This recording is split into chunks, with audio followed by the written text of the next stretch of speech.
Good evening, ladies and gentlemen. Good evening.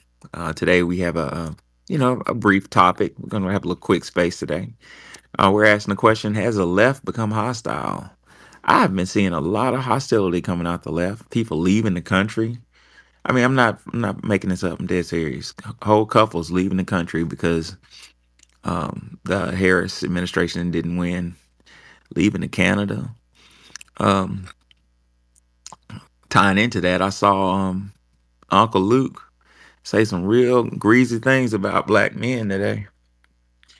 Yep.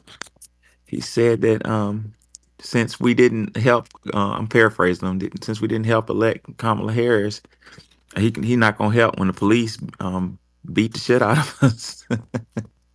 Oh man, wow, the nerve of some But of these they, people. the numbers show that they did. So I don't understand this. It's just hostility for no reason. Now, if it had been, 80% of Black Americans voting against her, then I could understand it. But it wasn't even like that. It was really um, as just a lot of people shifted over to the right at the same time is basically what happened. I think a lot of that's right, Wani, and I think my intuition tells me that a large portion of those that shift vote was kind of like spontaneous. You know what I'm saying? I think a lot of people were really undecided about what they were going to do. Even people who thought they were going to vote for the Kamala Harris administration at the Mm-hmm. last minute ditched out, and it was a perfect storm of incidents. You know what I'm saying? From Mm-hmm. Biden calling all of Trump's what do you call Trump supporters? He called them trash or something. Garbage and trash.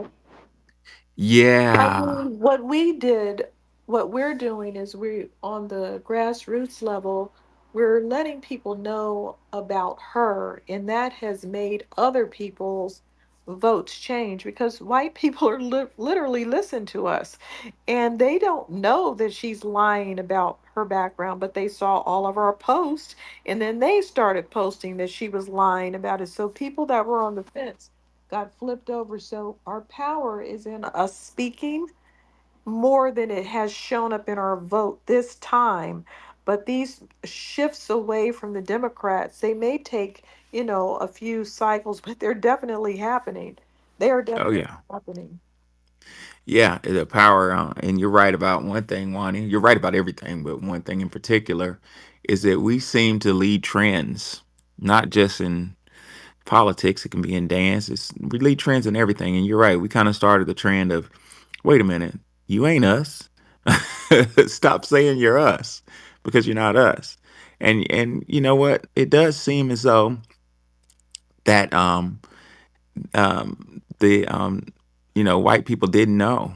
They had no clue that that she wasn't us. We're talking about hostility on the left. I wanted to put a little history in the air and let y'all know that again, I'm not Republican or Democrat, so I'm not supporting either side, but I'm just looking at the facts. The left has a history of hostility towards blacks, which nobody wants to acknowledge. But according to Dr. Claude Anderson Wilson, that's Woodrow Wilson, which was a Democrat president, encouraged the rigid maintenance of Jim Crow segregation in every department of the federal government. In offices that traditionally hired blacks, the jobs were given to deserving white Democrats. Scores of blacks were summarily fired. Blacks were not allowed to compete economically throughout the South. Throughout the South, abuse escalated. Lynching skyrockets. Blacks, as well as their crops, were burned, and their animal stock poisoned and kerosene doused on their cotton. The little power or voice that blacks had was stripped from them. All sorts of schemes kept them from voting and having their cries of pain heard. Stop right there. Um, that what's different? I was watching. I saw a documentary, a little quick documentary. Was talking about this. That showed the states that had. Did you see this one that showed the states that had the most votes for the Harris administration? On that, they And they damn were near. all the ones that had no voter ID. Probably. Yeah, She's a exactly. cheater. They're cheating. And that's why they're trying to get rid of that so that all the illegals that they put in here are going to vote for them. But it's still not going to work because what they don't understand is that the people running across the border, they're not, they're just leeches. They're parasitic leeches. They're not humanitarians.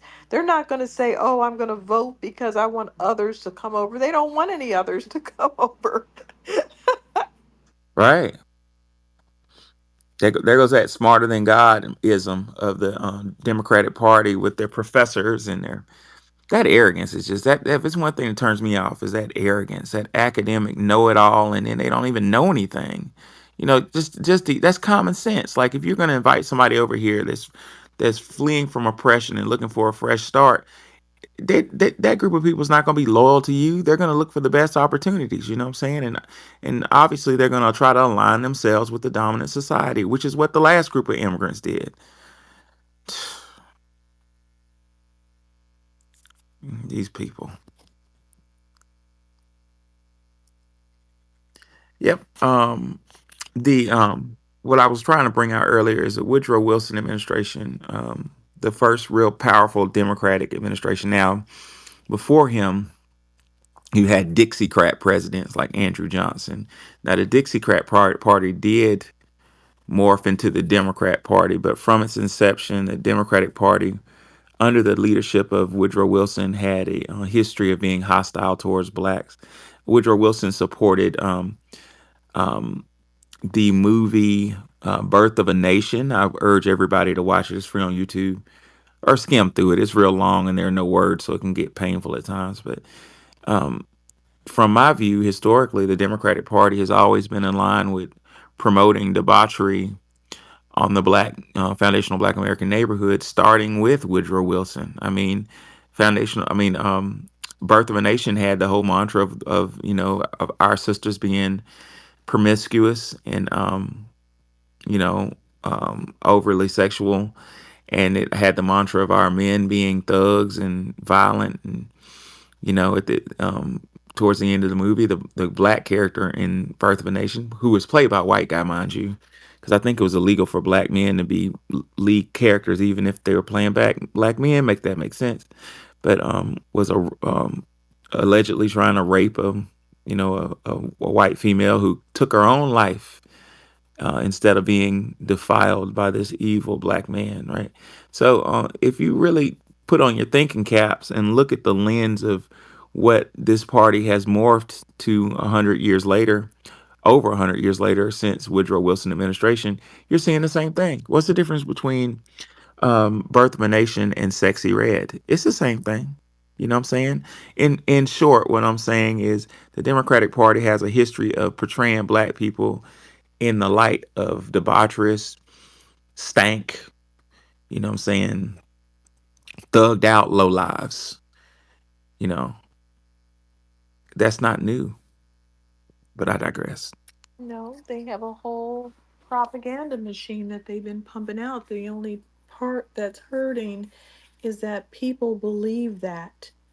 And we're importing other groups over here that are these super hypersexual, promiscuous people that just have sex in the streets. We're bringing them over, that combined with people buying into it, thinking that everybody is doing these things, so I might as well do it. And now we have a perfect storm where we have our own women, presumably, I don't know the woman's background, running around talking about she's going to do her own abortions. She's going to, you know, look and see what her grandmother did. I mean, that's your concern. If you're that hard up to get abortions every day, just move to another country. I mean, if it, it's an emergency, right? Go to Canada. If abortion was illegal, you have an option that other women didn't have in the 1800s. They couldn't go anywhere. No one did abortions. But you could still go to Canada and you could still go to Mexico.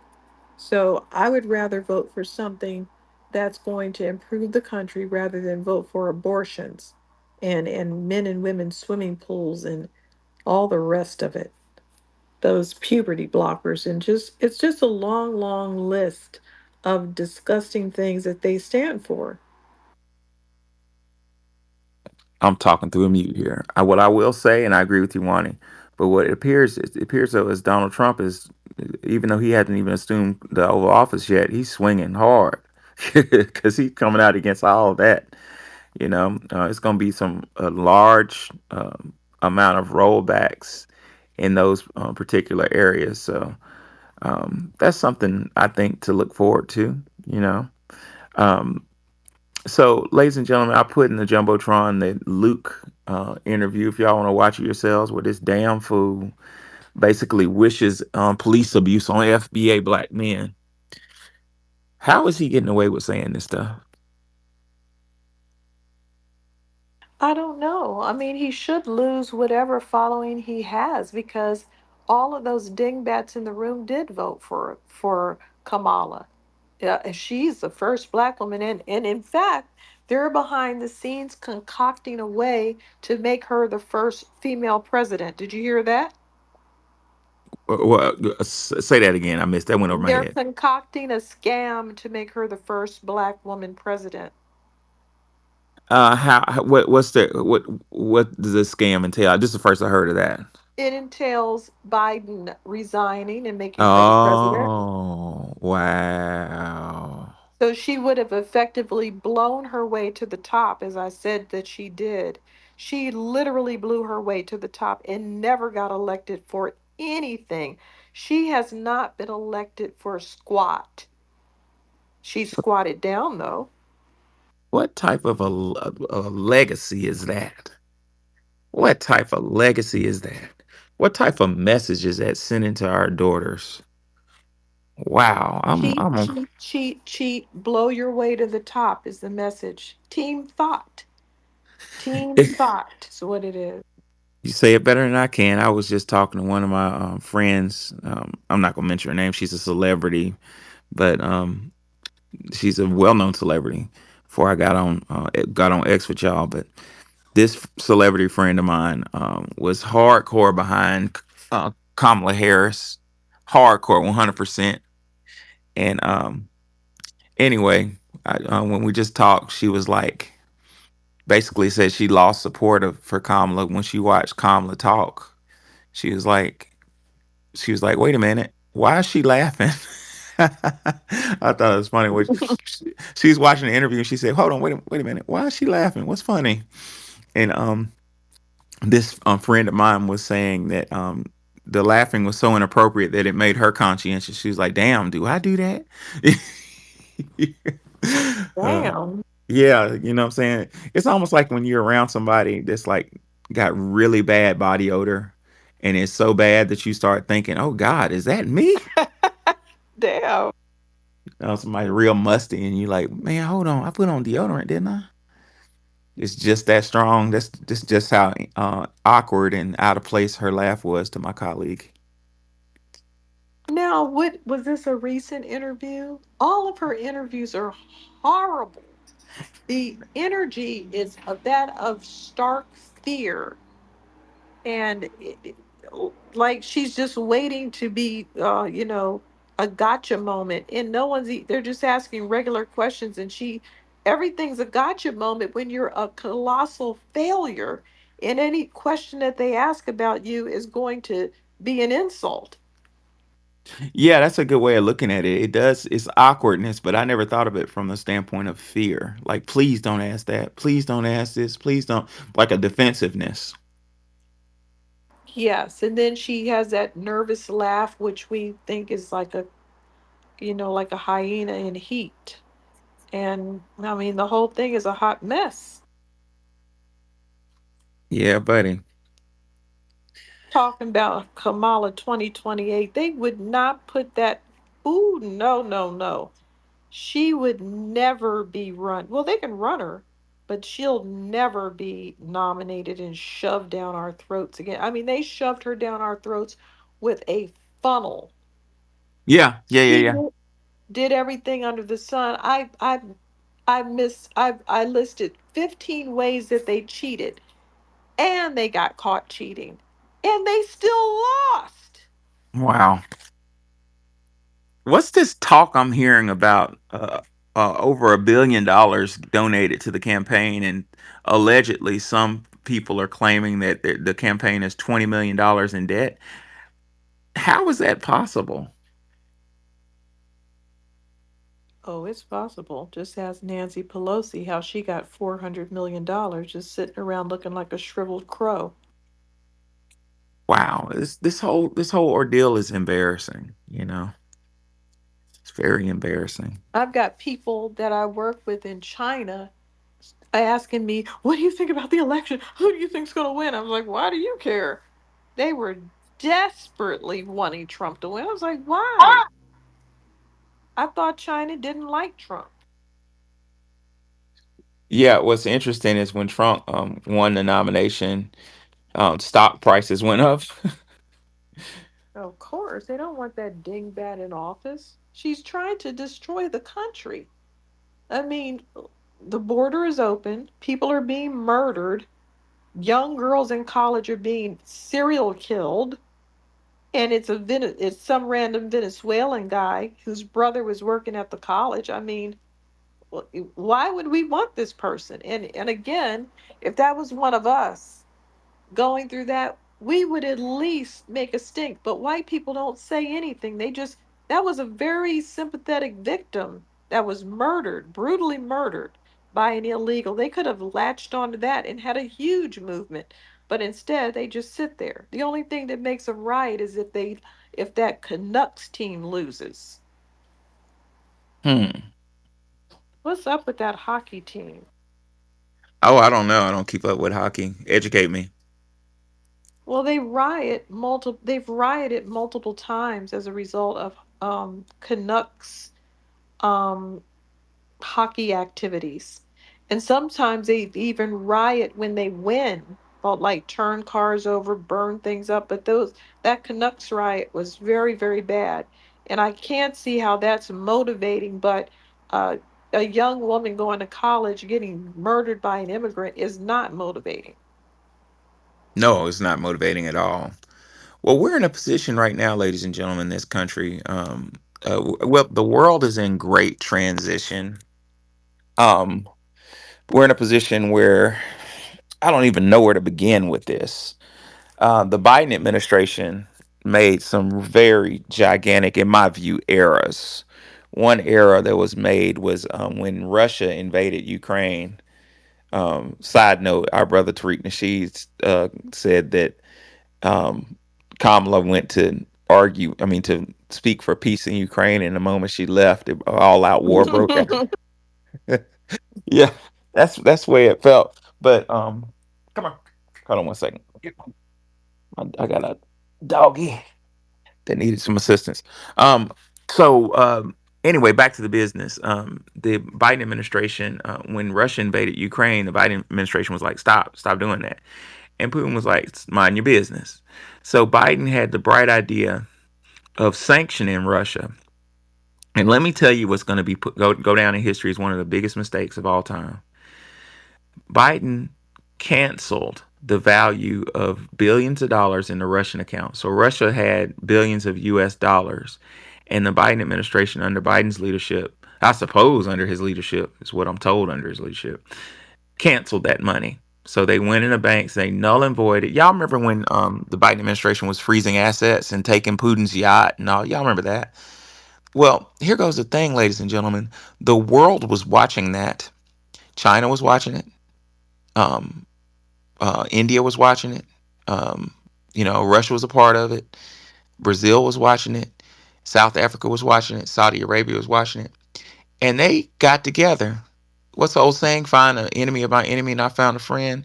They said, man, if America can get mad at Russia and just cancel all their money, what's stopping them from doing it to us? And that was a logical conclusion. That's what we call environmental learning, Vygotsky 101. And that incident caused these countries to collude and formulate their own currency. It's called BRICS currency, BRICS. B stands for Brazil, R stands for, you guessed it, Russia. I stands for India. C stands for China, you guessed it.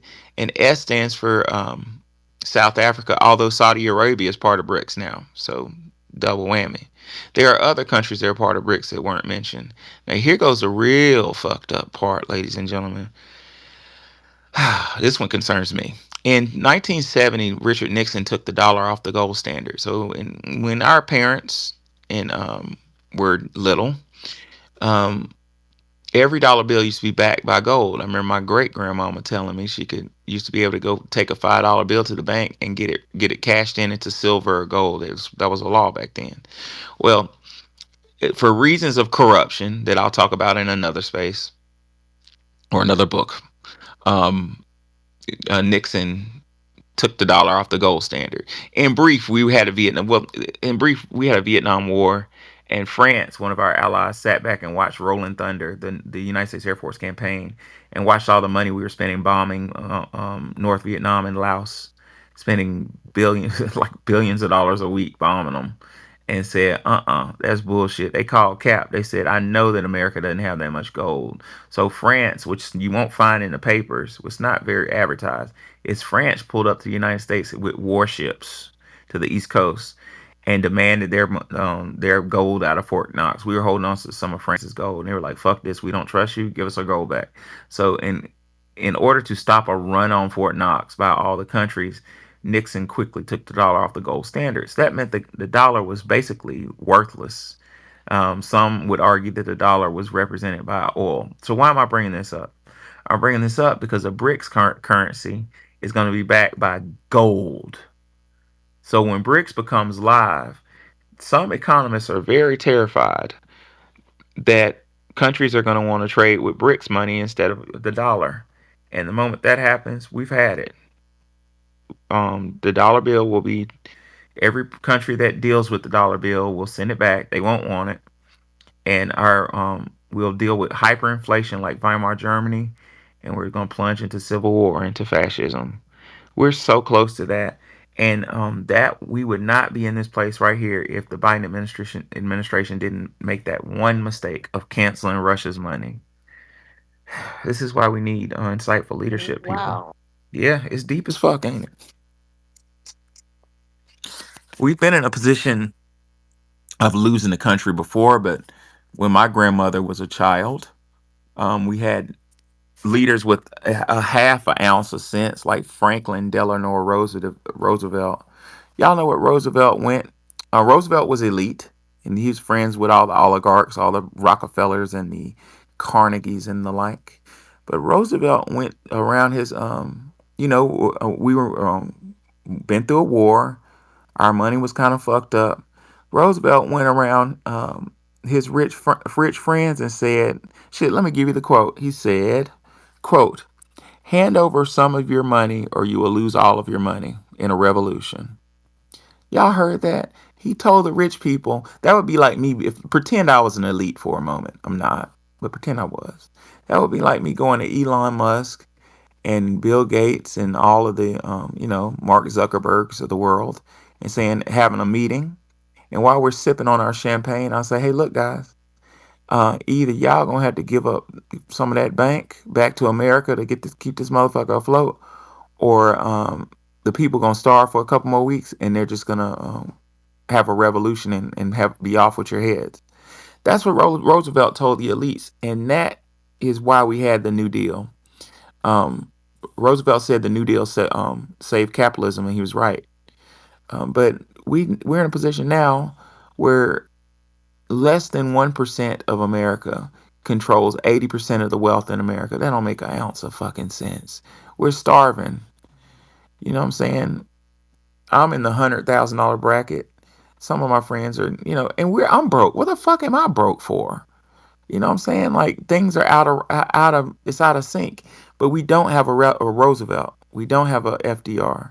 And I will say, and this is going to be controversial, but as a historian, the FDR and Trump were kind of on the same footing. They were both kind of wealthy as children, so money didn't really phase them like that. So it looks like the best person in this position to act like FDR is Donald Trump. I never thought I'd say that, but I mean it. He seems to be coming on with, because I know he's a gangster, okay? He seems to be coming on with a gangster tone, like we're doing this, and this, and these people are being overheard saying, and even publicly saying, I'm not going to deport anybody in my state. One woman said, I think she was in Massachusetts. She is ready to say no. I'm going to protect them like a church protects a criminal. And the I think it was some Pentagon people were caught, and some other agency were caught trying to plan something to stop him from deporting people. I don't know why. And this, what was he? Some high ranking official contacted China and said, don't worry, I'm in charge. He doesn't have control of the buttons, in essence. I'm summarizing. So, yeah, they're looking at him like, what? That's treason. You're going to call a potential enemy of the United States and let them know the status of the United States and talk behind the president's back and say that you're in charge? These people are losing their minds. And Crashing they're, out. and it's not because they love what's happening, but they're globalists. And those globalists are getting very frenzied because this is not the way globalists want things to go. Not at all. I stumbled upon an interview from Klaus Schwab. Those of you who know, you know. And I had no clue. Y'all remember I was telling y'all maybe months ago, everything's blurring together in my life, but that a lot of the ideologies, the isms that's destroying America and destroying the world came out of Columbia University. And before, how did they get to Columbia? They got to Columbia vis-a-vis Nazi scientists who were allowed to defect to America because America wanted to know what the evil Nazis knew. Basically, America made a deal with the devil and told Nazi scientists like Dr. Werner von Braun from my home state of Alabama. Werner von Braun, a murderer, was allowed to come to Alabama, to Huntsville, and build the space program. You know, NASA. That's Werner von Braun. The Germans had really good rockets. Well, they also were murderers who experimented on killing children, but that's another point.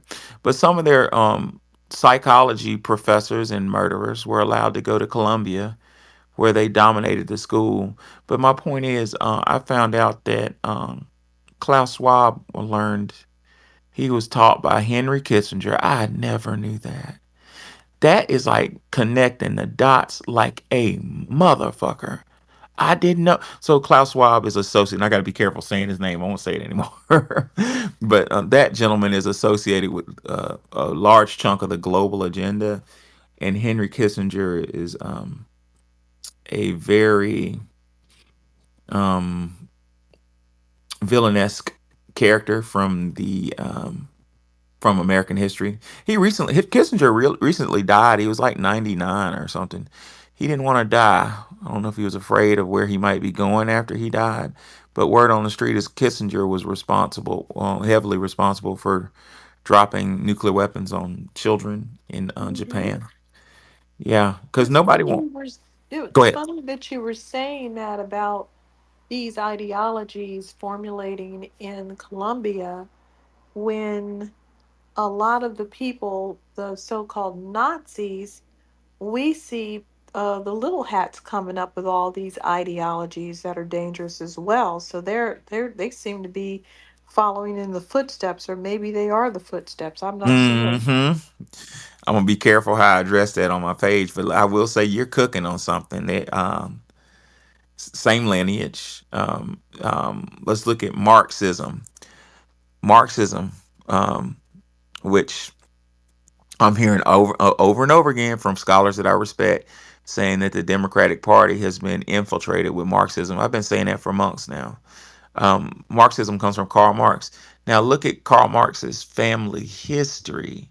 His dad, Karl Marx's dad, was converted to Christianity, but if you look at his lineage, you'll see some very interesting things. Well, it's all coming from the same place, Nazi Germany. Evil experiences, evil experiments, a certain lineage, the occult, All this is tied up in the isms. Feminism was cooked up in these labs, which drives me crazy with our dear beautiful sisters. I want to tell them, this isn't you. No, this isn't you. This is warfare. It's weaponized psychological warfare. You know what I'm saying? Just look for the isms, feminism, racism. All these were brilliant psychological warfare tools that were cooked up in German labs. Hell, maybe even before there, but perfected in German labs in order to be issued upon the world with an agenda.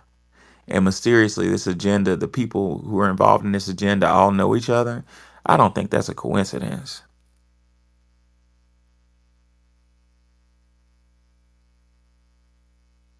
It's like we're living in a Marvel movie or something. We really are.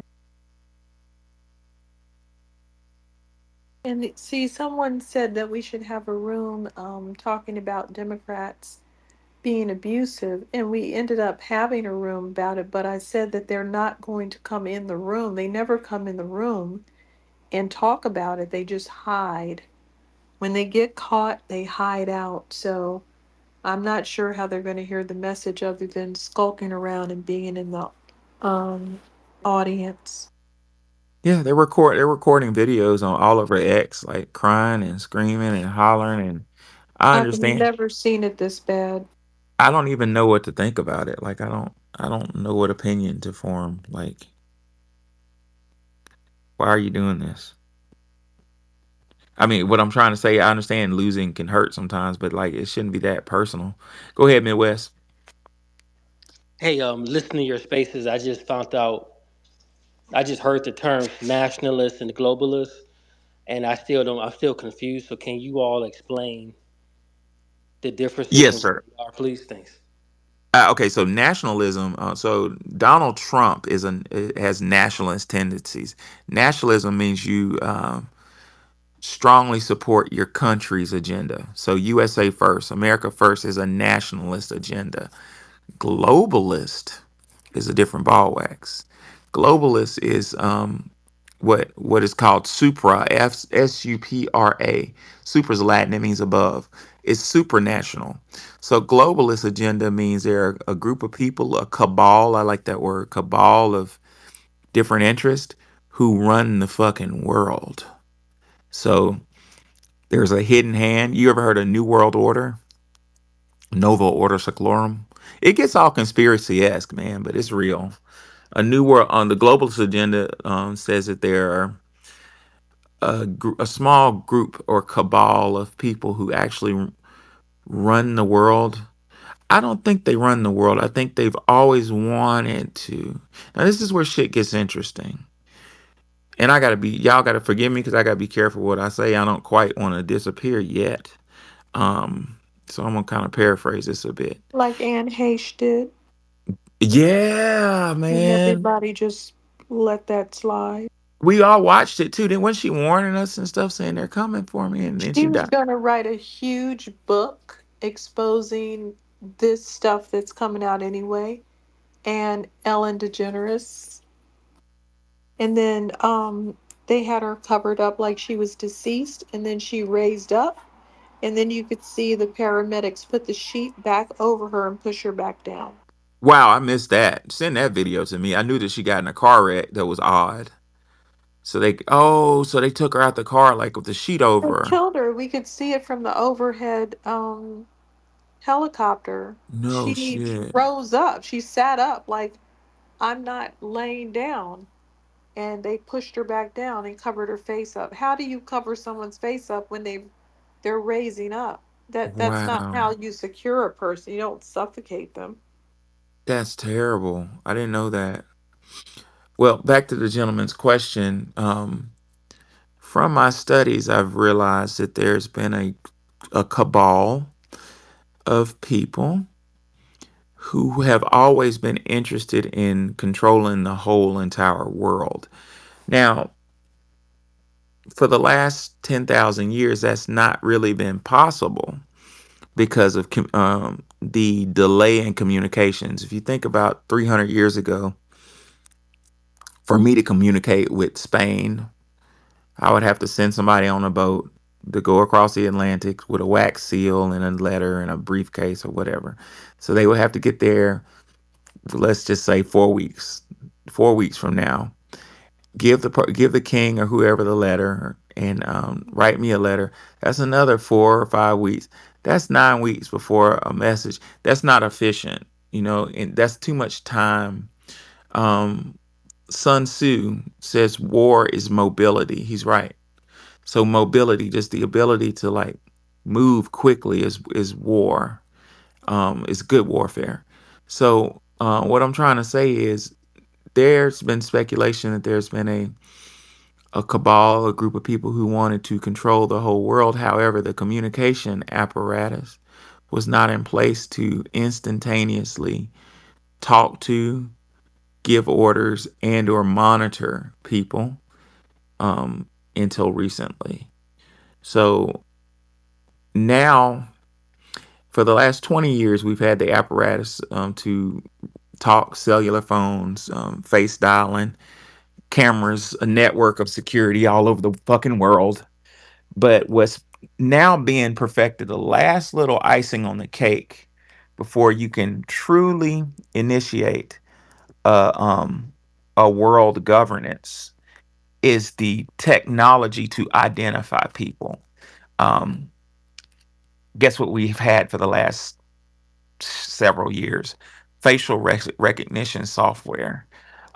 And what's launching, about to launch AI. So, what I'm trying to say, Midwest, is for the first time in history, all of the um, all of the dominoes are in place to run the fucking world remotely from I almost said it, from maybe a place in Italy, maybe a place in England.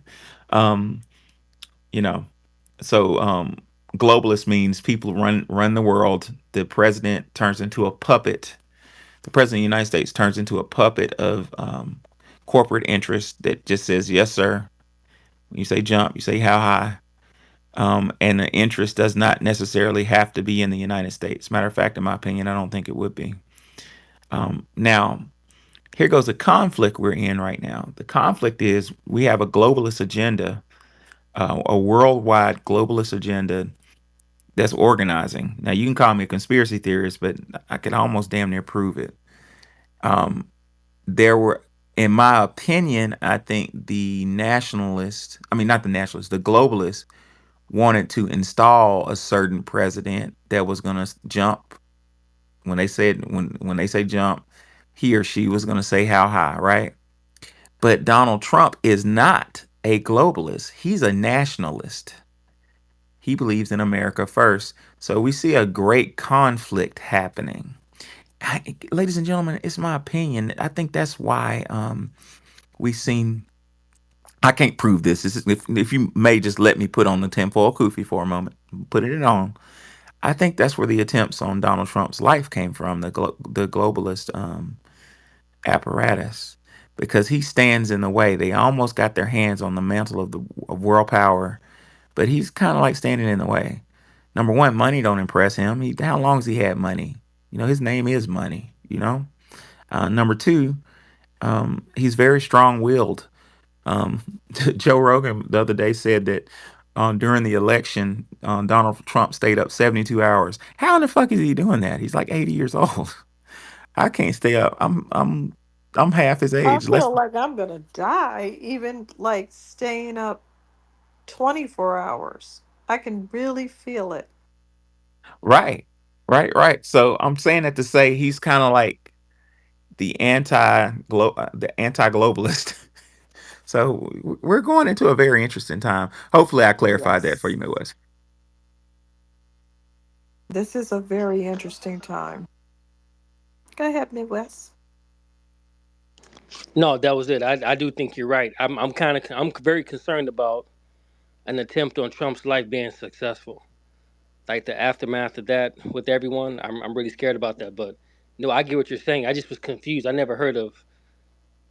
Like you said before, I'm one part of the people in the generation. I guess I'm a late Gen Xer or an early millennial, and we were so indoctrinated with this Yep. multiculturalism. that I didn't see. When I hear globalist, I'm thinking different things, not necessarily something positive, but it was just neutral.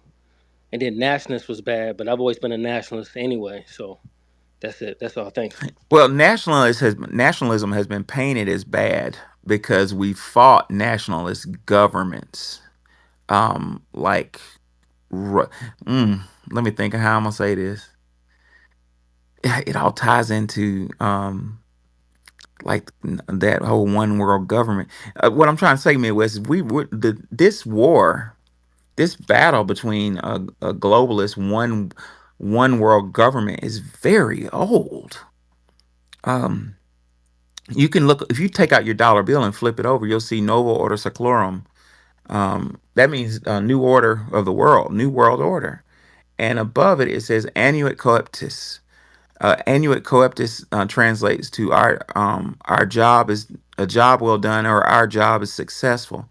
So some scholars like Jordan Maxwell argue that that was, the nationalist secret cabal group communicating with each other. And I mean, I could go on and on and on about where. What about what about um the Romans trying to take over the world Yeah, that's and what. the Ottoman Empire trying to take over the world and all of them expanding the Persian Empire.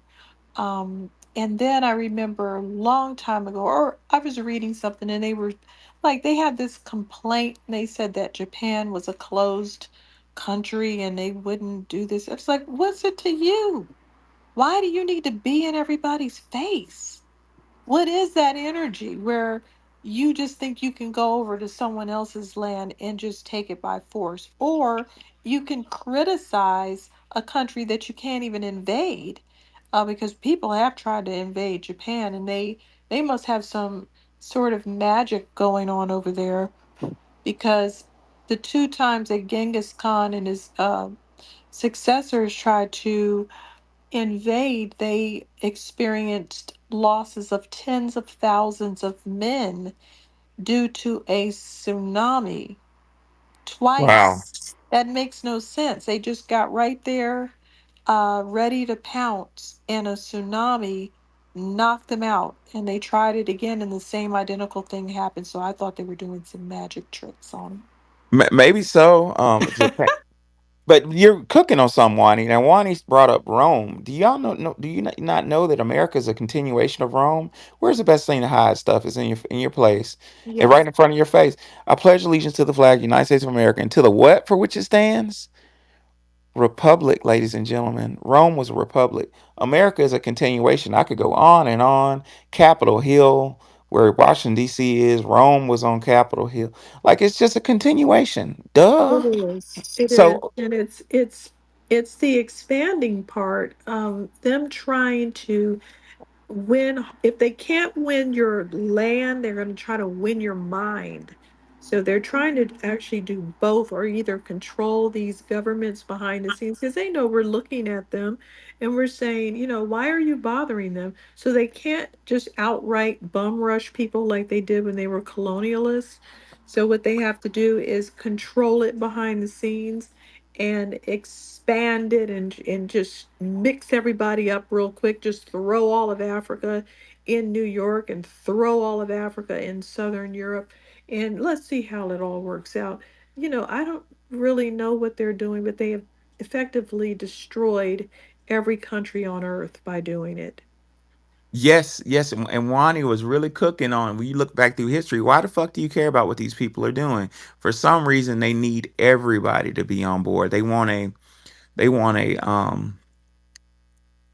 global world domination, novel order seclorum, new order of the world. They want it all, or maybe they need it all. Now, this is where shit gets very interesting. We know our good Roman history because we've been forced to learn European history in school. But one history we're not taught because it'd be very hard to find it anywhere is pre-dynastic Egyptian history or Atlantean history. Yeah, buddy. Now let's talk some real shit, if you don't mind. Um, a long fucking time ago, allegedly, the world was basically one landmass. Y'all heard of Pangea? Well, there were more land masses that were above water, above sea level. One was called Lemuria, some people call Mu. And another one you've heard of so well is called Atlantis. Um, well, let me just condense this right quick before it gets weird. Um, as the story has it, these land masses were way more sophisticated than we are today. In fact, if you like Star Wars growing up as a child, let me blow your mind right quick. The creator of Star Wars is a guy named George Lucas, an Italian guy who got a taste for black women. George Lucas went to UCLA, and George Lucas was a philosophy major. Philosophy is very interesting. It's very interesting. I wish if I could go back and do it over again, I would have majored in philosophy as a undergrad. But I know I'd like it because I went to law school, and law school is based on philosophy. Matter of fact, philosophy majors do the best. Like, if any of y'all want to go to law school or got children that want to go to law school, tell them to major in philosophy. That whole way of thinking is like law. Well, I think, long story short, while George Lucas was studying in his program, UCLA is one of those colleges that have a large library that has antique. I mean, they got the fucking what do you call it? The Epic of Gilgamesh, and they got the not the Emerald tablets. They have like the Vedas and all. UCLA got some shit now. Well, anyway, when George was studying for a paper or some shit, he stumbled upon a book. I forget the writer, but y'all can look it up. It's called The Power of Myth. Forget the writer's name. I got the book Oh, somewhere. I love that. Mm-hmm. Now, The Power of Myth was stolen from ancient Kemet. And The Power of Myth was written by the Egyptians, the Kemites. Had scriptures that was written by the Kemites that where the Kemites said that they learned what they learned from Thoth the Atlantean, like basically the people who built the pyramids. That's how fucking old Atlanta But is. the Atlanteans were fighting people and invading people too. Yeah, they were. This shit gives me chills. It's so deep. Yeah, they were, but it okay. What So makes them so good that we need to, well, venerate them? it wasn't all of them. As the story has it, there was a landmass. Like the Atlantis was very sophisticated, kind of like Star Wars.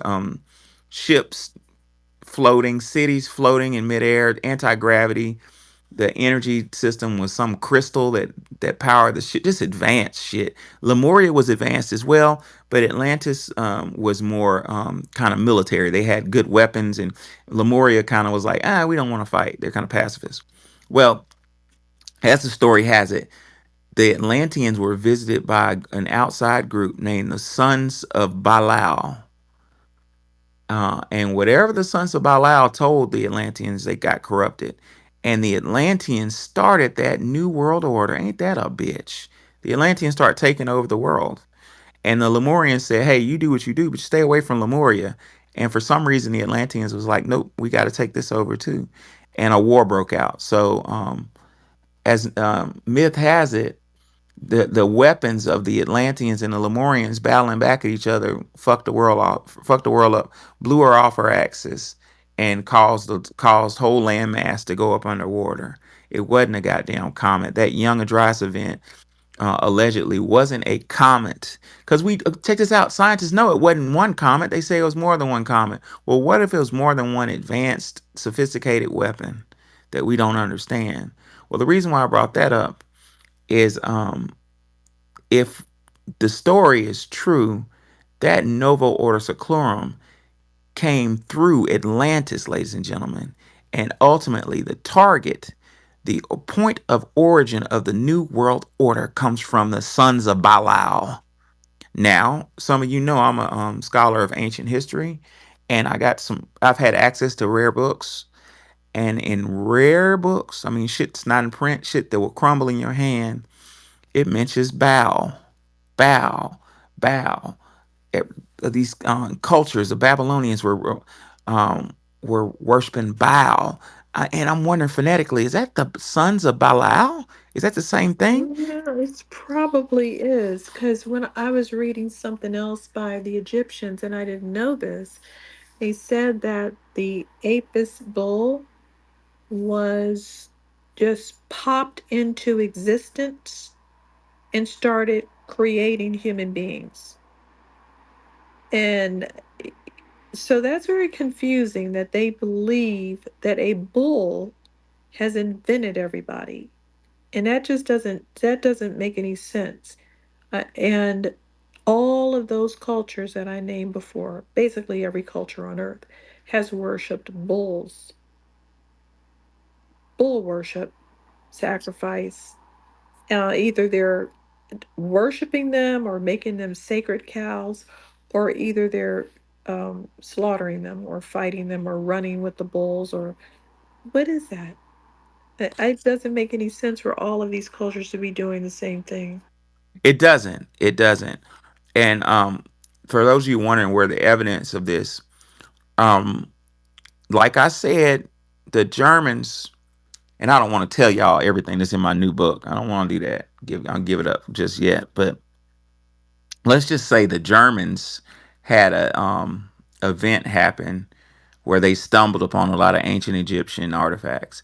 The movie Indiana Jones kind of hints upon it. I'll give you a bigger hint. When the Germans had World War I, they got fucked over. Remember, World War I was about Africa, and basically Europe took over Africa and raped Africa for diamonds and everything else, literally everything else. I think they stumbled upon technology when they were there. I think so, because if you study history as I do, you'll find out that a lot of the scholars out of Germany, out of Nazi motherfucking Germany, um, we had scholars from like Carl Jung. Carl Jung studied Egyptian tablets, and he studied the Indian Vedas. That's where he got his ideas about the psychology. The ancient African word for the soul was psycho. So Europeans kind of flipped it and turned it into the mind, but it's really psyche means soul. Um, Why so do they keep saying that they're so intelligent, and when they admit to getting this information from the Vedas, it doesn't make any sense. it's projection, it's insecurity. It's like, I don't know of a good analogy. It's like the smartest when you're in school and you have somebody answering all the questions. That's not the smartest student. That's somebody who's, you see it in law school. The person jumping up, answering all the questions, getting shit wrong, and that's the person who's insecure. That's either A, trying to prove to himself that he's smart, or B trying to prove to everybody else that he's smart. The real smart people, the real ones, don't say a goddamn word. They sit back in the back quiet. So you're looking at insecurity with that whole European ideology of, I mean, because they tell you that they got the shit from somebody else. I mean, what's the guy's name? The Hippocratic hypocrisy said, I learned from Imhotep. Medicine is something I learned from a little bitty black man. So it's insecurity. But in conclusion, before I let Slash come up, I wanted to bring up that um a lot of this technology and this psychology came through Germany. I'm telling you, I say it over and over again. Where do you think Gustav Jung was from? Where do you think Sigmund Freud was from? All these techniques used to control us came out of Germany. Um, so, last but not least, from when we're talking about globalist versus nationalist agendas, from my read on history, every once in a while, a new novo order seclorum, a new world order, is attempted. The Roman government tried it and they failed. I think that the Romans failed because the technology wasn't there and they kind of timed out. People got sick of them. But now we're in a position where we do have the technology. Now I'm gonna end on this note. One of my favorite non credentialed scholar, Bobby Hemmett. Some of you, if you know him, you know him. If you don't, you don't. But Bobby Hemmett had a seance. He did a astral projection, and he floated out his body into space and he found according to his testimony, he found a derelict, um, what do you call it? Not universe, solar system, and where it looked like it had been a war, a gigantic, massive galactic war. And Bobby said he was examining the bodies, and everybody that was, you know, floating around through space had something in common. They all had computer chips implanted into their, like they were cyborgs. So I drew the conclusion, knowing what I know about the sons of Belial and the Atlanteans. Could the sons of Belial have introduced the Atlanteans to a technology that corrupted them, like Neuralink? Just food for thought. Uh, Come on, Possibly. come on, Slash. What's on your mind? Professor Alan H., it's an honor to meet you. I actually come from a similar background as you. My family is full of university professors, different things like that. But what I wanted to clarify with you, because I actually know the material, is that when you say sons of I dare not say the name, you're actually saying names of demons of the devil. Okay. So whatever Hmm. religion they had back then, whatever belief systems they had back then, you would always have these people or these groups that would break out and they would worship evil. It's really just latent forces in the universe. And they don't necessarily have to tell you anything. They just have to use the force that they worship to corrupt your mind. It's really something that's interesting because it's paranormal phenomenon, and I've experienced paranormal phenomenon in my life, and I just want to clarify that for you, that these are destructive names of the devil. It's not anything good. It doesn't bring blessings. It's really just a curse. I And don't they doubt it. I don't doubt it, but it had to have been something very powerful. Because what would something have to offer to the Atlanteans at the height of their civilization? They had the top um, technology. They had a perfect civilization. What could you offer them? There's nothing you could offer them. But if you corrupted them, that would make sense to me.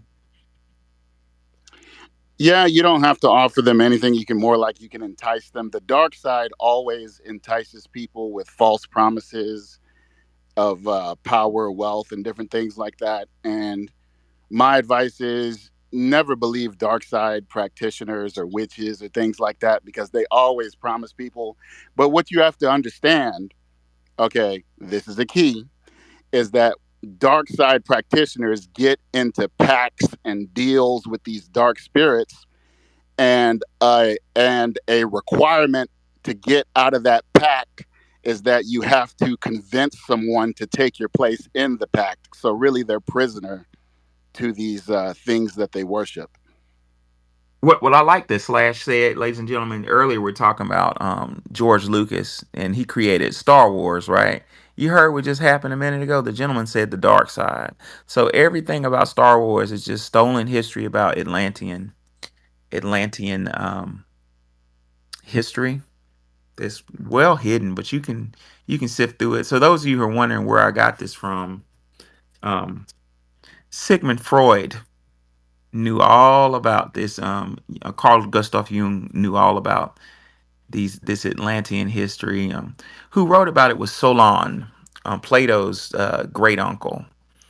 Um, well, Sigmund Freud interviewed. I can't remember that guy's name. Wani. What was the psychic's name? Edward Casey. Edgar Casey. Casey. Yeah, it always slips my mind. There was a very top rate psychic named Edgar Casey from Kentucky. Just a little bitty old country boy that um had a couple experiences. Said he met it with an angel, and then people would come, and they called him the sleeping prophet. So y'all can type sleeping prophet into on Google and eat your heart out. It's a lot of scholarship on him because his gift was so verified that academic institutions created a whole library that exists today. I forgot it's an acronym. Well, anyway, the Edgar Casey Institute for Advanced Learning or something. So it's something like that. It's in Virginia Beach. but near a Navy base. But that's a whole nother story.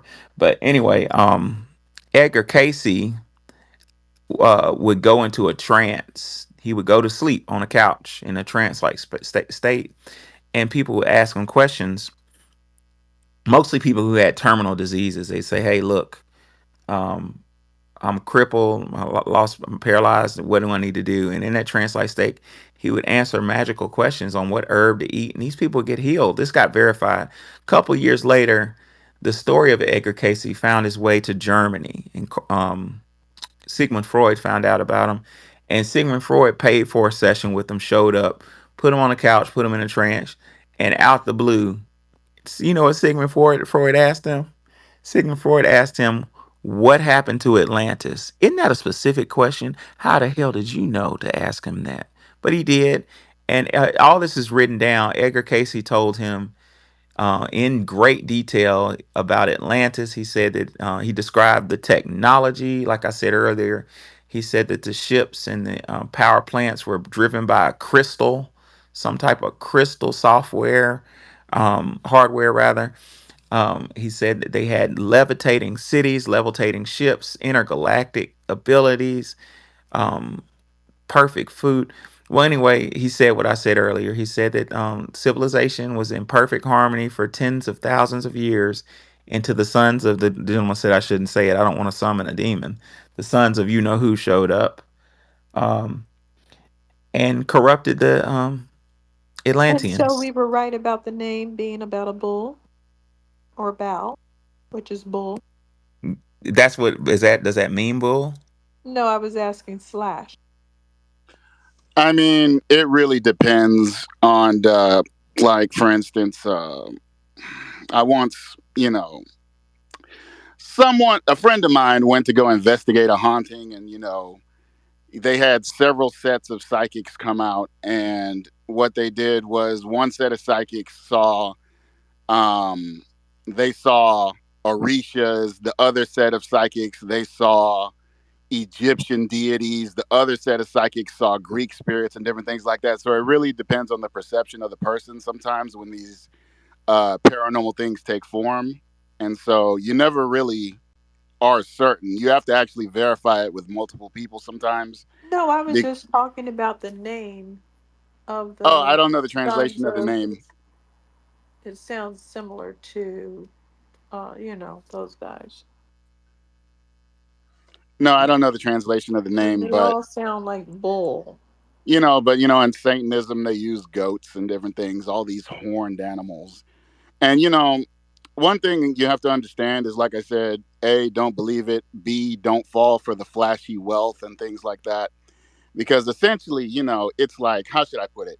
Your soul, from my experience, your soul is made up of this bright, beautiful light, purity that's, for justice and honesty. And essentially, Satanism, although what you'll read is opposite because Satanists like to distract people with lies and different things like that, is what you'll it's like taking your soul and putting it in a meat grinder and just driving and killing yourself, essentially killing yourself spiritually, where you'll die and you'll just fall to the bottom of the universe into a pit of hell and torture. It's really nothing you want to mess with because only dead people do Satanism. Essentially, those people are condemned in the spiritual level and everything. So What do I you mean? can't. What do you mean by that? Condemned on a spiritual level? What do you mean? I think I know what you mean, but I want to clarify. When you say Well, dead people, who are you essentially, your talking? spirit becomes heavy to the point where you can't really travel, and you become stuck into the miserable pit of fire dimensions and different things like that. I've actually the Church of Satan has tried to recruit me several times, so it's Interesting. actually um, you know a little bit of experience. Why do you think they were trying to recruit you? Were you in a certain group? No, I mean they like how smart. I mean they can see my potential, and I don't want to be evil, So there's that, but no, they try to send one person, and then when I deny that person they send another person to me. They really, there's steps they take to suss you out to see if you'll go along with their program. So And then with that, I won't say much more. I just wanted to clarify the points without revealing too much. Why not? I'm very nosy right now. Well, I mean, for safety purposes, like if I say too much, We I can code. you can get touched. That's all I'm gonna say. I believe that. They like to touch people. Oh yeah. They never try to recruit me because I had too many, Girl Scout training sessions. So I'm little Miss Goody Two Shoes. And I already know. I mean, all of these deals with the devil that you read about or hear about, even if it's an angel, quotation marks, that comes down and says, whatever to you, it always ends up with you getting jacked up. I mean, how did Aleister Crowley turn out? Not very well. What happened to him in the end? He went down in flames. Like I literally? He went um crazy and he was jacked up. Go ahead and tell him, Slash. okay, Aleister Crowley, I believe, if I remember correctly, died in a prison with a bullet in his head because people got sick of him. Whoa. They Well, don't he talk was about that. annoying. They were saying that where he was living, he was doing all kind of spells and all kind of weird animals were running around, supernatural animals knocking on the door and bothering them all. The neighbors were Wow. mad at him. He unleashed. He didn't know what he was doing, but he Knocking on did the know how to doors? do it. Yes, they were polite monsters, I guess. No, I've Um, seen I've seen some shit like that on TikTok that was terrifying. But go Yeah, ahead. it looked like with his career, he was able to get some action. He was able to pull these entities into the circle and that type of thing, but he didn't know what he was doing. He was doing human sacrifices. He was doing the sexual magic and things, but he still ended up not being savvy enough to uh, well, you're never going to win. I mean, it's as simple as that. All you have to do is watch I Dream of Genie and see how it turns out. It's just that simple. You ask for a hat and you end up jacked up. I mean, you no matter what happens, you always get the raw end of the deal, Right. and they're just sitting there laughing. You're not supposed to play around with these types of things. No, you're not. These are That's bad energies that you just shouldn't interact with. I had the sweetest little student years ago. Just the sweetest soul.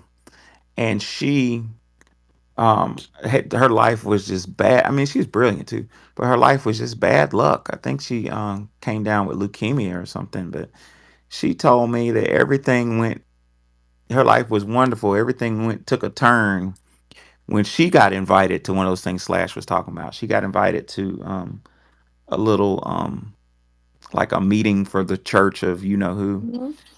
And she said she didn't do anything but attend one session and take a card or she did attend one session and said she Even studying this is very spiritually hard because I've studied all of these different systems right along with all the other religious systems. I don't separate it because I said if you want to find God, you need to find the devil. So you can see, oh, what's going on with these guys? Like, how are they related? So that was one of the angles that I used to find out about the creator of the universe.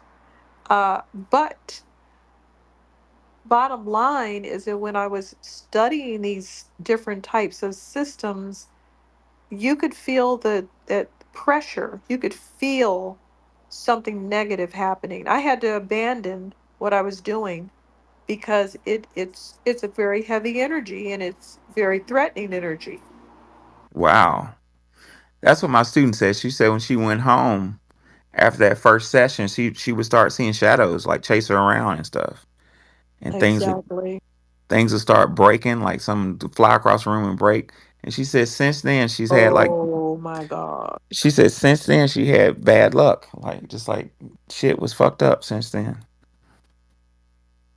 Maybe they got mad at her because she didn't join.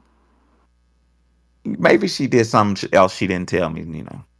So The thing you have to understand about dark spirits and different things of that nature is, like I said, it's like taking your soul, putting it in a meat grinder. You lose your ability to communicate with God, and then the universe hates you, and so you turn to Wow. this dark black filth in the spiritual realm. And it's how should I put it? You have to, and since you lost your connection with God, now you have to go take it from a baby.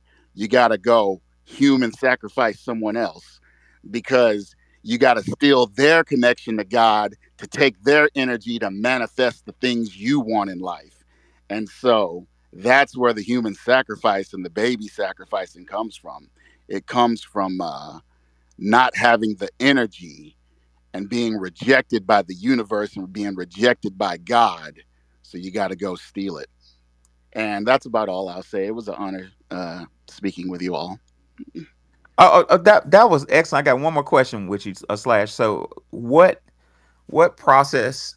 How does one meat grind themselves to get like, how do I say this? What? How far does one need to go to get blocked by the creator? Um, that's a good question, because that's actually different for everyone. But I mean, you just let me just put it this way: if you want to dip your toe in, don't be surprised if something grabs your ankle and pulls you in. Oh, I ain't dipping no toe. I'm not I'm dipping. just so it's We're really. just we're just approaching from an educational level. Yeah, I ain't dipping nothing. I'm just We're not curious doing spells or anything. because what you were saying makes a lot of I don't know anything about that stuff, and what you're saying makes a whole lot of sense.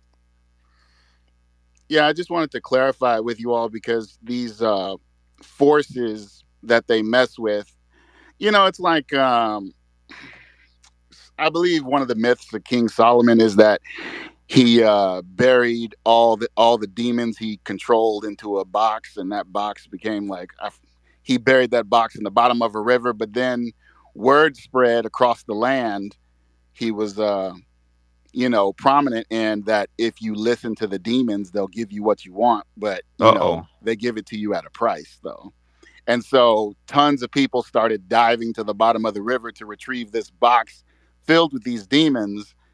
And that information is available today. If you want to go fuck up your life, you can go you can go see for He was yourself. So playing around with gins, right? He used one of the Yep. gins to build the temple. yes. Yeah, Wow. he was Yes. controlling gins, and there's different races of gins, and they're all just full of it. They're just all kind of shape shifting tricksters and whatever. They're just people you don't want to deal with. Yeah, I That mean, type of these are basically the personic it's the personification of pain, suffering, sickness, insanity, murder, rage, all of these just lower ilks and illnesses of the world. That's the personification of demons, essentially. And so, yeah, you may get a favor What do done, they but get? What do they get from interacting with us? They just want attention. no, they get energy and They like to favors. get us jacked up. It gives them fun. No, they get energy and favor. Oh well, ridiculing human beings is part of their. That's part of their pleasure. Is ridiculing and deceiving human beings who are stupid enough to believe them, because that's what they do. Is they promise you lies and different things. They'll give you what you want if you do this and that, but really people end up destroying their lives, and that's not really something you want Well, to we've do. been seeing that when people were walking up there doing those 2-minute speeches for Kamala, they were all, uh, they looked like a Ter- demon drugged them up on the stage terrified. and made them say those things. And now they're all hiding out. You're not going to hear anything from Beyonce. She's licking her wounds. Usher is licking his wounds. Of course, Plies and DL Hughley, they want to do it, so they didn't have to be drug up. They were begging to go up there and look like idiots. I mean, Yeah, there's a we lot. know. There's a lot of things you can do, and a lot of things. There's a lot. How should I put it? Well, I won't say much more because it's really you're really like asking me to open the door for you, and I don't want to open the door for you because once I there's a certain level. Once you know enough, you actually become responsible for knowing it, and then you have to pay the price for knowing it. And I don't Or want anyone. keep it to yourself. Yeah, I don't want anyone to pay the price because unless you want to No, do it full time, I'm not going to say much else. nah, I'm good. Appreciate it, brother. Have a wonderful night. Yes, sir. Yeah, yeah, I believe that from some of the shit I've seen. I believe what he just said. Once you know some shit, you're responsible for And it. that was a hot potato topic. Mm-hmm. Demons are bad. Leave them alone. Yeah, leave them alone. This stuff is but it's it's that human curiosity. You're like, well, what about this? What about that? But certain things you don't really need to know about. Atlantis is one thing, but the sons of the B word, I think Now, they're I'm mad at Atlantis now. why? And I Because found out it might not be over there by Gibraltar, and it could possibly be by the Bermuda Triangle because they were just assuming the location. See, hmm, that's why people keep popping up and saying, oh no, it's over here. somebody knows something. They just ain't telling. So those of you coming in a little late, the topic has the left become hostile. I'm gonna say it appears so. Um, from all the crashing out that we see on X, all the threats to leave the United States, I've seen video after video of couples with their passports out driving to Canada saying they're abandoning the United States. Abandoning the United States? Why?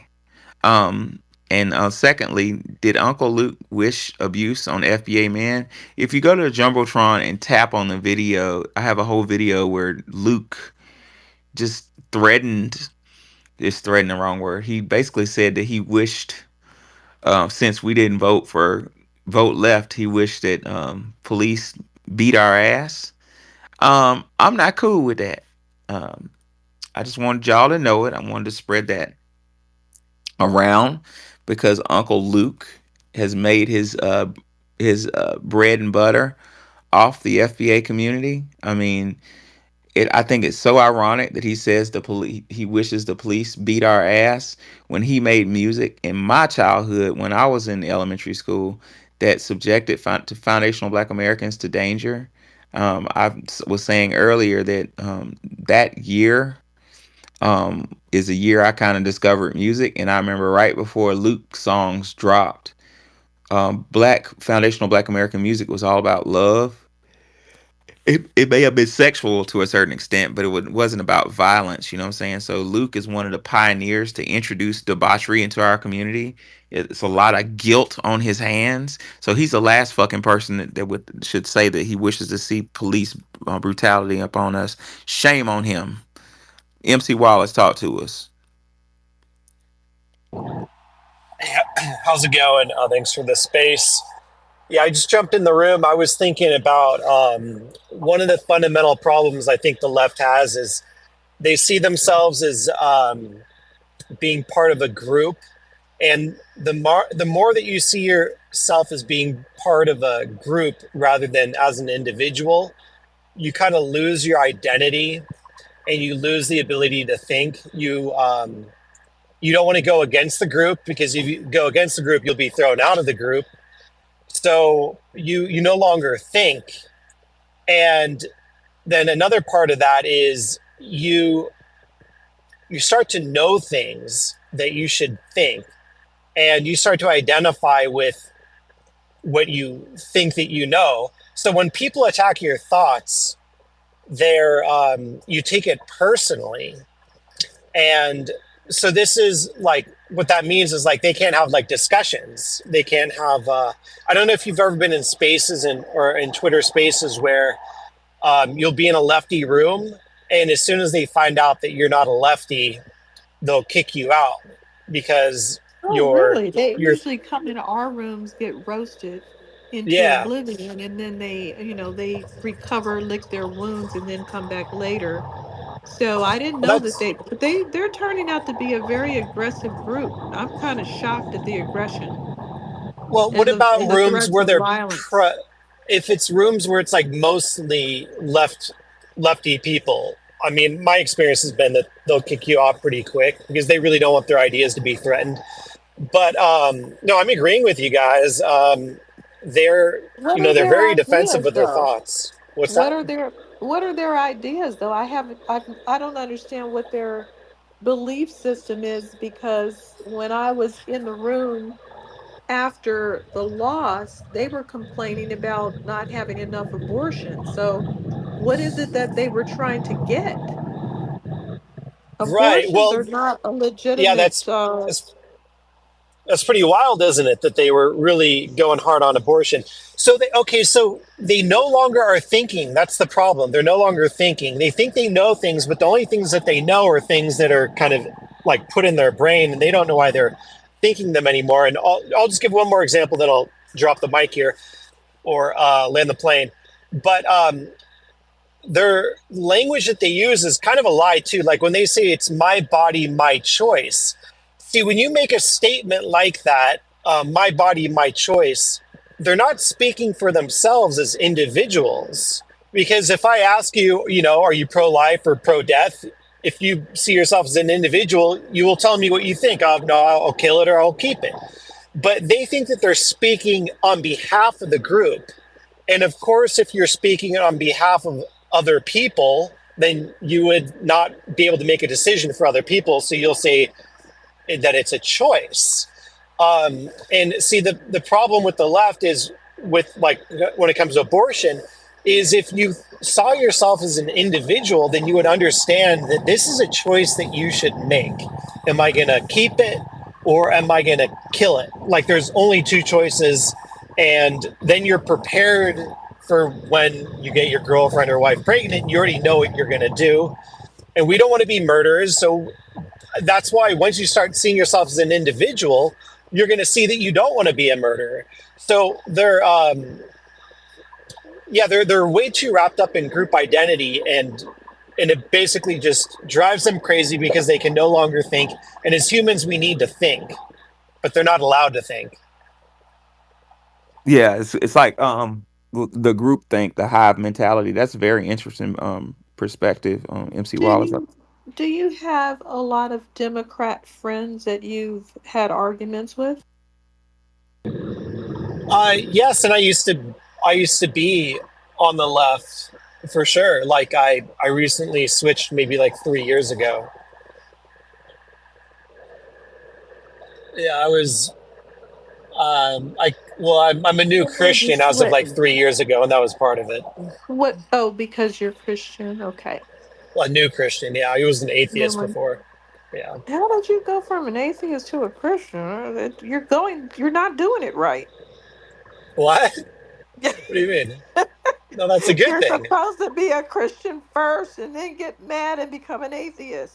Oh, I gotcha. Well, you know what I think? I think that people do. Yeah, no, what you're saying is kind of how I see it is my dad was a Christian first and then he rejected. So I think that when you have too much order and structure in your life and you feel like it's tyrannical, like from your parents, then you can have a temptation to resist it, but you still understand that, straight and narrow path. So you can go off road a little bit, but you know how to get back on the main road. And Oh, I I think see what happened. You just yeah, I got think the opposite irritated with happens. your father. Well, I get so I grew up atheist because he rejected religion, and now I'm coming to Christianity, which is so we're kind of flip flopping. I think that can happen when you're trying to seek order. Like you realize, like, wow, my life is kind of chaotic because I'm just chasing one desire after another, and this doesn't seem to work. Well, Christianity is definitely in conflict with everything the Democrats are about, and I don't think that they can ever recover because they're just doing too many things. Yeah, and at the end, it's destructive. It's like self destructive, and I think I that's mean, what people are realizing. they've got a thought culture, just get an abortion, do what you want to do what thou wilt attitude. They're railroading children into puberty blockers. We've got girls on here showing us pictures of their removed breasts and saying that they voted for Trump because they have to reverse course on this railroading that they went through. This is increasing a lot of these toxic mothers that have Munchausen's by proxy are using the trend to railroad their children. You know how these people that have Munchausen's by proxy, where they will say, "Oh, my child's sick," so they can get attention, and they actually make the child sick. They give the child a bunch of uh, whatever drugs or something or injuries. So they're always in the hospital getting attention for their child. Those people are very much involved in the trans movement. You know, oh, my child's special. Look at him. Well, he wants to be this way and that way. And now they're getting attention from the doctor. So this is really going off the rails. It really is. There's nothing positive about anything that they're doing. Everything is men jumping in women's swimming pools, that pride parade where people are walking around naked in front of children, and our children are hidden behind a decadent veil. So if they're homeless, if they're sexually abused, if they're exposed to penises in the dressing room, penises that are telling them they're vaginas, if that happens to them, there's no organization globally that's going to come over here and say, "What the clock is going on?" We would be better off over in a third world country, because at least if we were sexually offended and our children were sexually abused, one of the organizations would come over and say, "Hey, what's going on over here? Why are you doing this weird stuff with children?" No one's going to come over to the United States and say, "Why is a man having sex with a man in the street during Pride Parade?" No one's going to come over there. You saw what they did during the Olympics. They were running around naked, and there was a testicle hanging out in a girl's face, in a little child's face. They'll do anything. And that's the Democrat effect, and it needs to be squashed. Go ahead. Yeah, so my impression is that they on the left they fundamentally they reject wisdom, and the simplest way I can explain how I see wisdom, and well, Socrates says the highest pursuit of man is the pursuit of wisdom. And what gets in the way of the pursuit of wisdom is the seven deadly sins.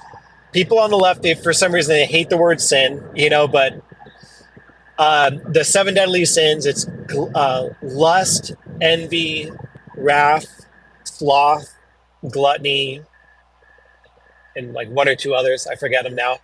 But what I found is when I talk to people on the left, I'll ask them, is wisdom the highest pursuit? And do the seven deadly sins essentially get in the way of that? And, kind of breaking it down. And what I found is overwhelmingly, they fundamentally reject the idea that if you're like a drug addict, that like they'll basically say that you could be a drug addict, sex addict, food addict, all these things and still be wise. So how I see it is, they're just fundamentally, they're rejecting wisdom, basically. And there's two things that, well, if you look at the education system, like K through 12 and college, I'm in California, and I never heard the word wisdom once in all of my education. And that is my belief, is that it's intentional. It's intentional that they're ignoring wisdom. And how I see it is that knowledge and wisdom, they like need each other to operate and make any sense. And science actually needs wisdom too. And, once you start going down the road of pursuing wisdom, you're going to start going down a religious path. So they fundamentally reject religion. They reject wisdom. And so the question you might have is like, well, why would they fundamentally reject wisdom? And part of it is when you pursue wisdom as an individual, you no longer need to be governed. Like the wiser you are, the less you need to be controlled by government. So the enemy of government is wisdom. And the wiser the population is, the less we need the government. And and and when they encourage people to chase their like fleshly desires, like the seven deadly sins, basically, like the outcome of that is you just need more government. And I don't think there's any more cultural representation of embracing the seven deadly sins than a rap music video. And I used to be a big fan of rap myself. Like, and I think it's sounds good, but it's when you look at like a common rap music video, you literally have every one of the seven deadly sins being glorified. And I think that there's some things in culture that they don't seem so connected, but I think they're highly connected. Like that culture, like the rap music video culture of everything that's in there. The scantily dressed woman, the not really having a job, just making money and flaunting it in your pride. Um, Now, all these what things. about rock and Yeah. roll videos, even though that's our music genre too? A what video? Rock videos, what do they do? Oh, what's the lock video? What is that? Rock? Did we forget that music Oh, genre? I'm sorry. Right. I thought you said lock. No, no. I'm not saying it's just rap music, but I'm saying that that would be an example. But yeah, no, rock videos for sure. That yeah, when they're getting you to, and I think you'll start to realize when you start pursuing wisdom that the seven deadly sins are real, and when you let one of them in your life, they give the other ones permission. So it doesn't matter which one you encourage, it's all against wisdom. And I'll just land it with that thought that fundamentally the Democrat Party, and you'll see this like with the pride you know events like you're talking about, it's all about embracing the flesh, which means more government dependency. Like for some reason that's what the equation ends up being, but it's how I see it, it's just a reality. When you say it needs more government, what do you mean? Could you expand on that a bit? If I'm the person Sure. out So there yeah. getting abortions every week and just acting a fool in the streets, how does that equate to needing more government? Right. Well, so you're not wise yourself, so you're not able to control your own desires. Like they run amok, they get out of control. That's how it works. Like if you can have balance in your life, great. But when like our flesh is supposed to be something that we wrestle with, that not that we submit to. So that's the difference. So it's not to say like Christians don't wrestle with the flesh. No, we do, but we understand that we wrestle with the flesh. When you submit to your flesh, it starts to get so out of control that the only way that you can be restrained is by government enforcement or social welfare. I mean, there's a lot of examples of it, but let's say lust, for example. So you can't get your lust under control. So you as a man impregnate a woman you have no intention of marrying, and vice versa. And now that child is raised in a family, or raised by a parent that can't afford it, and now you're depending on the government with social welfare. Um, Okay, that would be get one what you're saying. example. Yeah, and lust is always the one where like kind of the rubber meets the road in society that leads to the most destruction. But there's other ones too, like wrath, anger, that leads to war, leads to like massive government spending because of people's anger.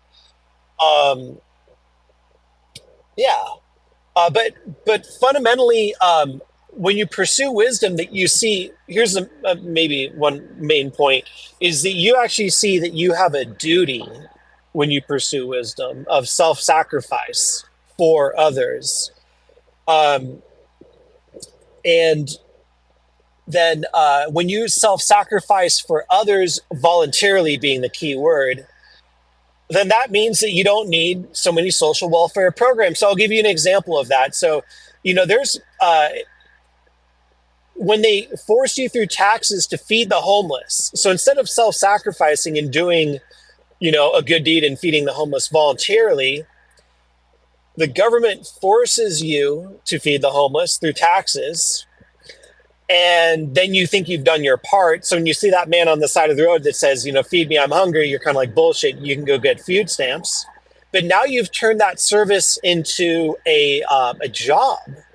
So, like, let's say, for example, you're voluntarily self-sacrificing yourself to clean up the homeless problem in your neighborhood. Well, if you did it voluntarily and you solve the problem, you get to the root of the problem, you have less homeless people to feed, then mission accomplished.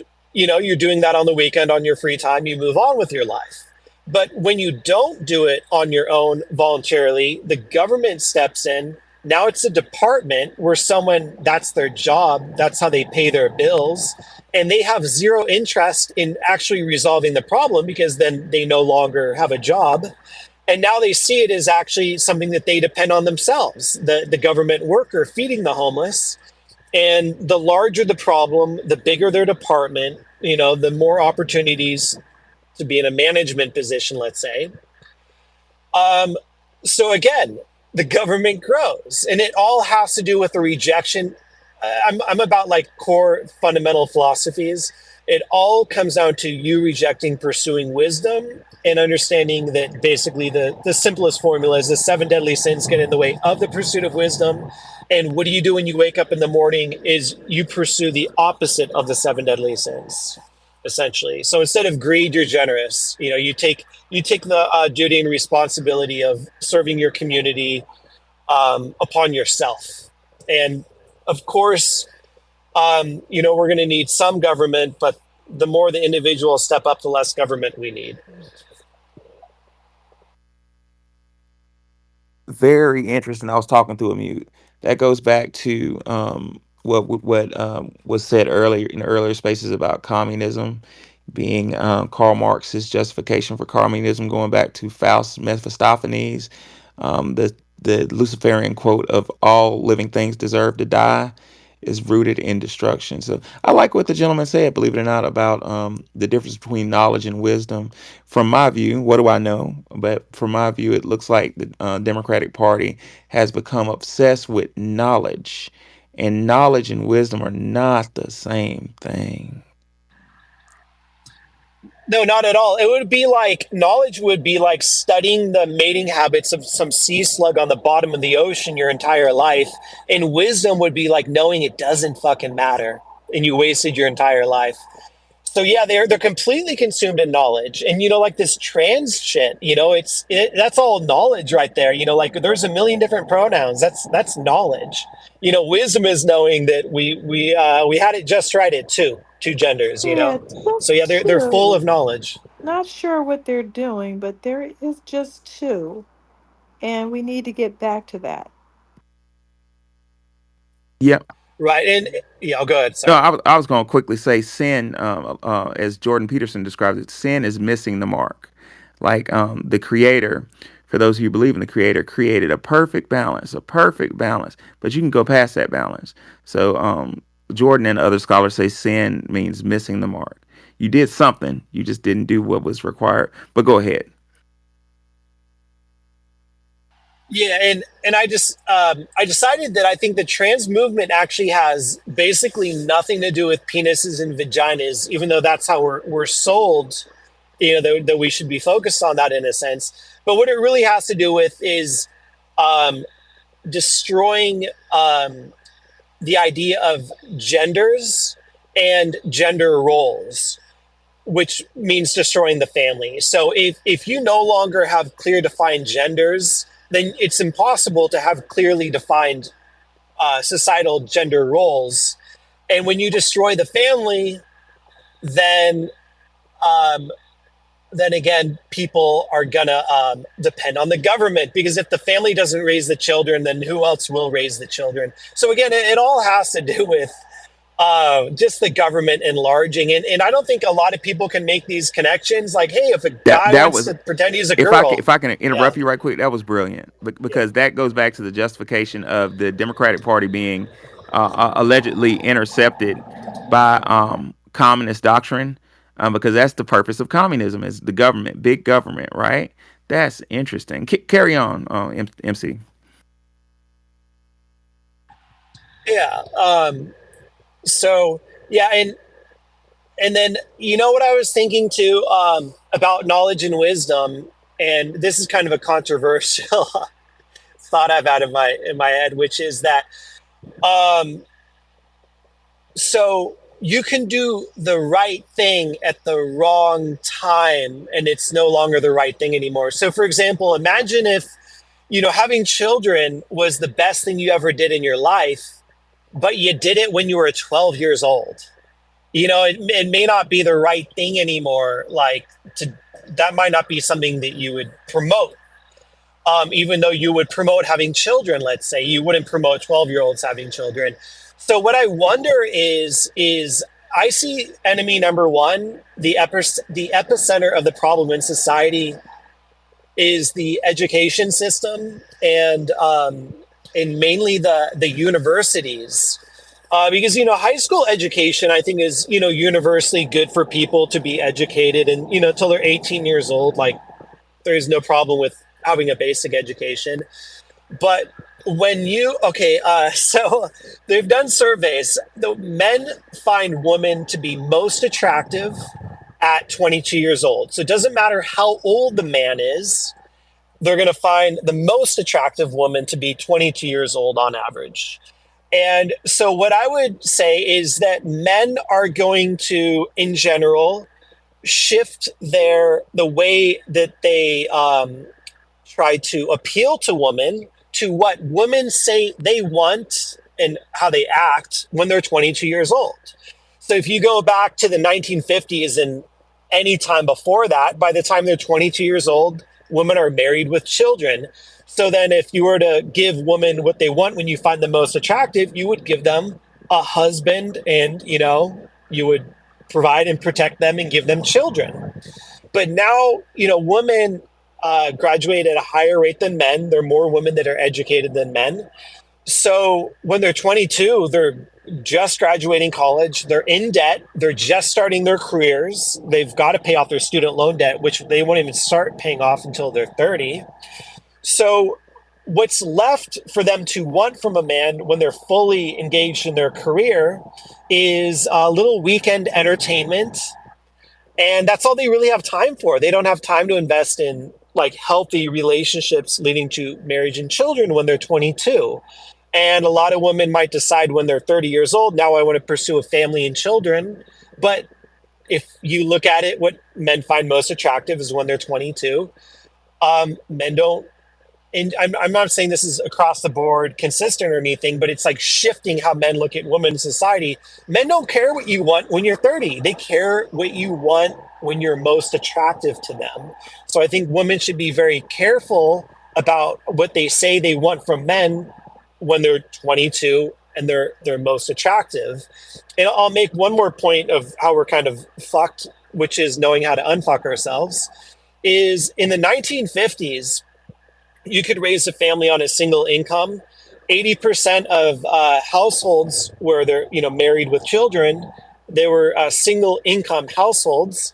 And adjusted for inflation, the average home price, even in California, was 2 years of the breadwinner's income. So if adjusted for inflation, the man makes 80 grand a year, the home price was $160,000 a year. And now the average home price in California is 7 years the average household income. And so one way that women have kind of fucked themselves is, back in the day, you're marrying, you're having children, you're single income when you get married, you have children, you're still single income. So you bought a home in a neighborhood where you're single income and you stayed single income, no matter how many children you had, basically. But now what's happening is men and women, they're getting married, they're buying a home dual income, and then they're deciding to have a family and children. And how can you possibly go from being a dual income household and all your neighbors are, let's say, dual income on average, to going to being one income household. Like, it just doesn't make any sense. And that's the number one reason why people say they're not having children is housing expenses. But this was never a problem when we were single income. So in women's desire to get out of the kitchen, let's say back in the 50s, they wanted the freedom to leave the kitchen, is what they said. Women overwhelmingly no longer have the freedom to go back in the kitchen. And a lot of women have realized this, and they thought it was a choice: go in the kitchen, leave the kitchen, go back and forth. And overwhelmingly, women no longer feel like it is a choice. And one last point to smoke on is the idea that women are highly educated, and their sexual preference is that they find a man who not only makes more money than them, but is also educated. Is just a mating preference. So, since so many women are educated and actually making more money than men up until the age of 30, what that means is they're going to find men who are, let's say, blue collar to be less attractive no matter how much money that man makes. He can have his own business and be crushing it, but because they're educated, they socially feel like they want to find men who are educated, which which means, and I'm sorry, I apologize, this is the last point, which means that we have 35% less men going into, like, let's say, the construction field to build these homes that we need. And we have to look at, again, men are sexually driven. We're going to pursue fields of work that give us a sexual advantage. So if women, in a sense, tell us, because they're highly educated, that we don't want to fuck you if you have a blue collar job, and men kind of know this in the back of their head, that means, like, less homes are being built too, which means, and that leads to the higher increase of home prices, and partly of why it is 7 years of household income per home versus it was 2 years of a household income back in the 50s. Back to the original motivation. All living things deserve to die. The motivation is death and the destruction of all living things. Going back to Faust. So yeah, that's you made some really good points. Send me a follow. Um, we're gonna go to great debate. Educate us, great debate. The great debate. I'm sorry. Hello, everyone. What's up, bro? I was listening to his soliloquy, and I wanted to say that actually in every bracket, men make more. Even when you look at college educated men and women, what I think it's like 61% of black women go to college and 29% graduate. 51% of black men go to college and 28% graduate. If you look at that and compare to the whites, um, realistically, and add trade degrees, more businesses. Most men in every age, every tax bracket makes more. And for 11 men millionaire in the black community is one woman millionaire. I think 18% of black men make over $100,000 or more. If I'm forsaken, I think 7% of black women. So money is never the issue. And when you speak about the '60s, how women wanted to leave the kitchen. No, if you actually look at most of the reports and the interviews from the '50s, women actually hated feminism. It didn't start happening really into, I say, the '70s with the food stamp epidemic and when they started giving more benefits. But realistically, this speaking just about the black community, our community never had money. I don't know a time and era when we were multimillionaires, rich, balling in the United States. We've always had family and love. So the main focus in the black community is that we need to start getting back to our roots. We're not gonna have a lot of money, but we're gonna have a lot of love. And I don't agree. I don't disagree with either one of you. I think both of you gentlemen are talking about two things can be true at the same time. And I think MC was more speaking of the Caucasian American dynamic, because what he said, from if I heard it correctly, was true historically amongst Caucasians. But the what the great debate was said was true too. That didn't apply to us. We had a different plight. So I like this debate. I like this discussion because it illustrates that um, America is kind of schizophrenic. We have two different realities happening at the same time, um, in the same place, really. And We're we're unaware of it, right? The professor Chris Hedges said there are two versions of America. There's America, and then there's Richistan. And I went to Harvard for a little while. The children of Richistan don't deal with none of our problems. I had on one of my classmates complained to the point of tears of being delayed in Prague or something. She was going to a party in Greece or something, and her plane got delayed in Prague, and that was just such a big deal. It was the world was going to end, right? And I'm thinking, I don't know how I'm gonna pay for college. That's my problem. MC. Yeah. So I what I see as being like the biggest problem, and Elon Musk talks about this too, is that we're not keeping up with the replacement rate, and I think it has a lot of implications on society that may not be spoken about too much. And I like to talk about the elephant in the room subjects, especially on here, because this is one of the only places like where you can have some discussions that you couldn't have on CNN.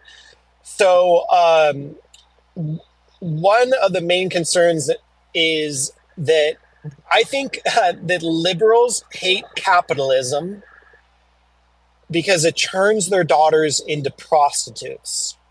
And it's like a simple math, and I'm not even saying I'm right, but I think it's kind of a simple math equation.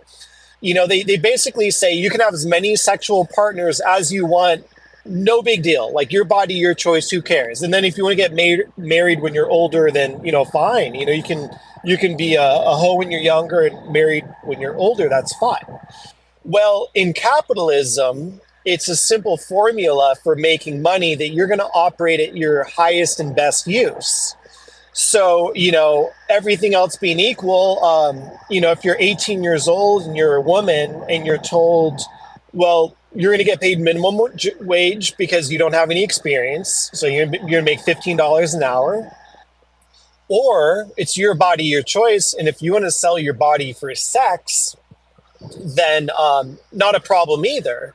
And that's really what people on the left tell themselves, that there's nothing wrong with being a sex worker. There's no problem with it. And so here's the problem I see what's connected to the population collapse is the as time goes on, we're going to have fewer and fewer younger women. So in that, like, let's say that 18 to 22-year-old range where men find, or 18 to 25 or whatever, where men find women to be most attractive. So supply and demand would tell you that if we do have a society that is liberal and allows you to pay for sex, that the price is only going to go up, which means it only puts more pressure on young women to sell their sexuality. And it kind of just, and then this goes back to the seven deadly sins discussion, and not pursuing wisdom instead of pursuing your desires. So I see it as like something to be really on guard with, because that could be something that really accelerates the country towards kind of socialism and communism, in that we become such degenerates that we can no longer govern ourselves. Well, that So I acceler don't know if you've ever thought about that. yeah, that acceleration, in conclusion, that acceleration has already begun, which is what we've been talking about the whole space. And it all goes back to giving government more power, which, like the gentleman earlier brought to attention, seems mysteriously associated with a globalist agenda, which we do not want. Ladies and gentlemen, I enjoyed y'all tonight.